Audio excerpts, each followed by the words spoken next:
Hello friends, I am professor Rakesh Aswani. Study tips channel में मैं आप सभी का स्वागत करता हूं।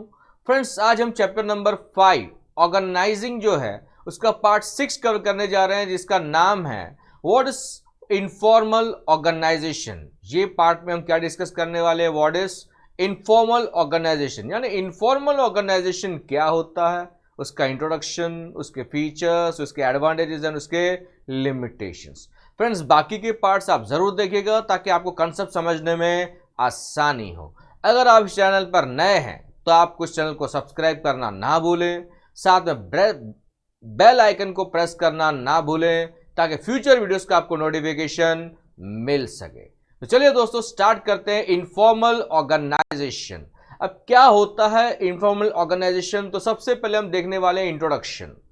अब इनफॉर्मल ऑर्गेनाइजेशन क्या होता है, जब आप कहीं पे काम करते हो आपका एक ग्रुप बन जाता है, ऐसे ही आपकी जान पहचान कुछ लोगों के साथ हो जाती है, ग्रुप बन जाता है किसी भी ऑर्गेनाइजेशन में।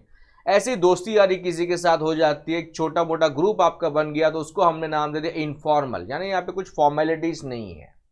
तो ये क्यों बना, क्योंकि हमारे एक दूसरे के साथ फ्रेंडशिप हो गई, दोस्ती यारी हो गई, हम एक दूसरे को पसंद करने लगे। तो ऐसे जब ग्रुप बन जाते हैं तो उसको हम बोलते हैं इनफॉर्मल ऑर्गेनाइजेशन। हर कंपनी में, हर ऑर्गेनाइजेशन में इस तरह के ग्रुप्स पाए जाते हैं। उसके नंबर ऑफ रीजंस हो सकते हैं, एक एक करके हम देखेंगे पॉइंट। तो सबसे पहले इनफॉर्मल ऑर्गेनाइजेशन क्या होता है, interaction among people at work. काम के समय हमारा जब एक दूसरे के साथ इंटरेक्शन होता है, give rise to a network of social relationship. हमारे आपस में क्या डेवलप होते हैं, सोशल रिलेशनशिप डेवलप होते हैं among employees, called informal organisation. Informal organisation emerges from within the formal organisation. ये कहां से जन्म लिया इनफॉर्मल ऑर्गेनाइजेशन ने, ये कहां से ओरिजिनेट हुआ, कहां से एमर्ज हुआ, within the formal organisation. Formal से ही इनफॉर्मल ऑर्गेनाइजेशन डेवलप होता है when people interact beyond their officially defined roles. यानी जब आप किसी के साथ पर्सनल बातचीत करते हो ना, ऑफिस के कामकाज के अलावा अगर आप पर्सनल बातें करने लगे तो वो एक इनफॉर्मल ऑर्गेनाइजेशन बनने लगता है, ग्रुप बनने लगता है, लोग यहां वहां की बातें शेयर करने लगते हैं। Based on their interaction and friendship they tend to form groups which shows conformity in terms of interest. Yes, अब क्या होता है, कई कंपनीज में अलग अलग ग्रुप भी हो सकते हैं। आपको कौन से ग्रुप का हिस्सा बनना है ये आप डिसाइड करेंगे। आपको जो ग्रुप अच्छा लगेगा, जहां आप जो है कॉन्फिडेंट फील करेंगे, या जहां आपको अच्छा लगेगा आप उस ग्रुप का हिस्सा बनेंगे। बराबर। एग्जाम्पल्स आपको दिया गया है कि ये ग्रुप कैसे फॉर्म होते हैं, जहां पे हमारा कॉमन इंटरेस्ट होता है। जैसे प्लेग्राउंड पे हम लोग गए तो कुछ क्रिकेट कर खेलने वाले लोगों का अपने आप ग्रुप बन जाता है, इंटरेक्शन बातचीत करते करते।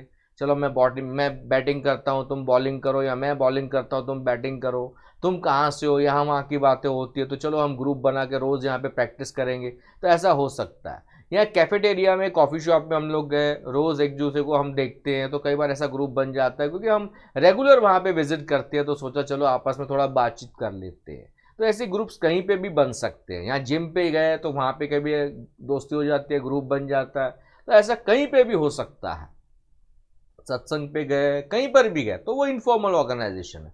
Informal organisation has no written rules and does not have fix line of communication. कैसे बात करनी है, कोई फिक्स लाइन ऑफ कम्युनिकेशन नहीं है, कोई रिटर्न रूल्स नहीं है, यानी आप अपने हिसाब से जैसे चाहो इसमें डील कर सकते हो। Informal organisation can not be altogether eliminate, यानी ये हर संस्था में पाया जाता है। इनफॉर्मल ऑर्गेनाइजेशन हर फॉर्मल ऑर्गेनाइजेशन में पाया जाता है, इसको हम एलिमिनेट नहीं कर सकते। Thus, it would be in the best interest of the organization if the existence of such group is recognized। यानी जो फॉर्मल ऑर्गेनाइजेशन है, अगर वो पहचान लेते हैं कि उनके कंपनी में कौन से इनफॉर्मल ऑर्गेनाइजेशन हैं, अगर वो उनके साथ अच्छा कम्युनिकेशन करते हैं, उनसे बातचीत करते हैं, उनको कॉन्फिडेंस में लेते हैं, तो उनसे वो कई सारी यूजफुल इंफॉर्मेशन निकाल सकते हैं। यानी कई सारी अंदर की बातें जानी जा सकती है अगर फॉर्मल ऑर्गेनाइजेशन का इनके साथ अच्छा रिलेशनशिप है तो such group can provide useful communication channels, यानी ये बहुत सारी इंफॉर्मेशन प्रोवाइड कर सकते हैं। तो management should skilfully take the advantage of both. Management जो है उन्होंने दोनों तरह का ऑर्गेनाइजेशन यूज करना है, कहीं कहीं पे फॉर्मल, कहीं कहीं पे इनफॉर्मल, दोनों का यूज करना है, जिससे उनको अपनी कंपनी अपनी ऑर्गेनाइजेशन स्मूथली रन करने में आसानी हो। दोनों का उन्होंने सही इस्तेमाल करना है, चाहे वो फॉर्मल हो या इनफॉर्मल हो, ताकि वो स्मूथली अपनी फर्म को, अपनी ऑर्गेनाइजेशन को रन कर सके। क्लियर है दोस्तों। Next is definitions of informal organisation, दो डेफिनेशन आपके सामने, आप कोई भी लिख सकते हो। पहला डेफिनेशन चेस्टर बैनार्ड ने दिया हुआ है कि इनफॉर्मल ऑर्गेनाइजेशन क्या होता है। इनफॉर्मल ऑर्गेनाइजेशन क्या होता है? It is an aggregate of interpersonal relationship without any conscious purpose but which may contribute to joint results. इनका आपस में ऐसे ही बातचीत होती है, ऐसे जो है रिलेशनशिप डेवलप होता है, उसका कोई खास मकसद नहीं होता, लेकिन ऐसे ही दोस्ती जारी हो जाती है, लेकिन ये मिलके अच्छा रिजल्ट ला सकते हैं। कैथ डेविस क्या कहते हैं? कैथ डेविस कहते हैं, सेकंड डेफिनेशन आप देख सकते हैं, informal organisation is a network of personal and social relations not establish or required by formal organisation. यानी इसको फॉर्मल ऑर्गेनाइजेशन ने डेवलप नहीं किया, ये अपने आप डेवलप हो गया because of personal and social relations. Interactions हो रहे हैं तो रिलेशनशिप डेवलप हो गया, but arising spontaneously as people associate with one another. Friends, एक कहावत है, man is a social animal. इंसान जहां भी जाता है ना, वहां ग्रुप बनाता है। तो हमारा जब पर्सनली एक ग्रुप बन जाता है किसी भी ऑर्गेनाइजेशन में, तो उसको हम बोलते हैं इनफॉर्मल ऑर्गेनाइजेशन। क्लियर है दोस्तों? फ्रेंड्स, अभी हम देखेंगे features of informal organisation. Features of informal organisation में पहला पॉइंट आपको दिया गया, जो ब्लू कलर में, उस पर ज्यादा ध्यान दीजिएगा, वो हाईलाइट किया हुआ है। पॉइंट याद करने का एक तरीका है, ये ओरिजिनेट हुआ यानी कहां से आया, फ्रॉम, कहां से आया, it is within, originate from within the formal organisation. यानी इसका जन्म कहां से हुआ? फॉर्मल ऑर्गेनाइजेशन से हुआ, क्योंकि हम आपस में इंटरेक्शन करने लगे, एम्प्लॉयज आपस में बातचीत करने लगे, तो ऐसे दोस्ती हो गई। Second point, the standard of behaviour evolves from group norms. यानी इनका जो ग्रुप का बिहेवियर होता है वो कैसे डिसाइड होता है? वो डिपेंड करता है कौन से प्रकार का ग्रुप है, वहां पे किस तरह के लोग हैं, उनका बातचीत का पैटर्न क्या है, अकॉर्डिंगली वैसे स्टैंडर्ड्स बन जाते हैं, वैसा लेवल बन जाता है, rather than officially laid down rules and regulations. यानी यहाँ पे कोई ऑफिशियली रूल्स एंड रेगुलेशंस नहीं होते। पॉइंट नंबर 3, ये एक इंडिपेंडेंट चैनल ऑफ कम्युनिकेशन है। ये क्या है? इंडिपेंडेंट चैनल ऑफ कम्युनिकेशन, यानी जो चाहे जिससे बातचीत कर सकता है, कोई भी टॉपिक पे बात कर सकता है, किसी को कोई रोक टोक नहीं है। एंड दिस इंफॉर्मेशन जो है वो घूमती रहती है किसके बीच में? ग्रुप मेंबर्स के बीच में। Point number 4 is it emerges spontaneously and is not deliberately created by the management. यानी ये इनफॉर्मल ऑर्गेनाइजेशन के जो ग्रुप्स हैं ये अपने आप बन जाते हैं, इसको मैनेजमेंट क्रिएट नहीं करती। And the last, no definite structure or form. इसका कोई पैटर्न नहीं होता, कोई स्ट्रक्चर नहीं होता, इसको कैसे भी हम चला सकते हैं क्योंकि ये फॉर्म किया गया है। It is a network of social relationship among members. तो उसका कोई स्पेसिफिक पैटर्न नहीं होता, ये कैसे भी ऑपरेट कर सकता है, कितने भी लोग हो सकते हैं और जैसे चाहे अपने ग्रुप को रन कर सकते हैं, उसका कोई खास पैटर्न नहीं होता है। तो ये थे फीचर्स ऑफ इनफॉर्मल ऑर्गेनाइजेशन। अभी हम देखेंगे एडवांटेजेस। इसका फायदा क्या है? फायदा ये है, ब्लू कलर का हाईलाइट किया हुआ पॉइंट याद करने का आसान तरीका है, वो ब्लू कलर में देखिएगा, फास्टर स्प्रेड ऑफ इंफॉर्मेशन। यानी यहाँ पे कम्युनिकेशन बहुत फास्ट होता है, क्योंकि यहाँ पे हम लाइन ऑफ कम्युनिकेशन के रूल्स को फॉलो नहीं करते, लाइंस को फॉलो नहीं करते, सिस्टम को फॉलो नहीं करते, हम अपने आप कम्युनिकेशन कर सकते हो। तो यहाँ पे हम फटाफट से इंफॉर्मेशन पास ऑन कर सकते हैं, तो information can be spread at a faster speed. यानी यहाँ पे फीडबैक भी आसानी से हम ले सकते हैं या दे सकते हैं। Second point is it helps to fulfil the social needs of the members.